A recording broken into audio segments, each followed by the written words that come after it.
এটা কি এটা কালকে প্রিয়সী ভিডিওতে দেখলাম মনে কি আছে এটাতে ভাবো মানে গেস করো গেস তো করছি কালকে থেকে আগে যে প্রিয়সীটা খুলে দেখি দেয়নি না না না সেটা করব না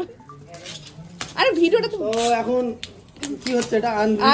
হ্যাঁ আনবক্সিং এটা ওয়াইস মিডিয়ার তরফ থেকে দাদা দিদিদের একটা গিফট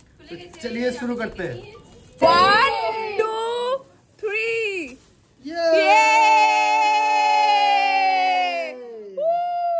দারুন খুবই সুন্দর হয়েছে ভালো লেগেছে তো আমরা এটা কবে চুরি করেছিলাম আমাদের মাদাত করেছে সুজয় আর অঙ্কিতা দি খুবই সুন্দর ছোড়ে কে দিয়েছে দাদা ছোটটা কে তুলেছে ওরাই তুলেছিল এটা ওরা তুলেছিল বোধহয় এখানেও আইবুড়ো ভাত হচ্ছে এখানেও হচ্ছে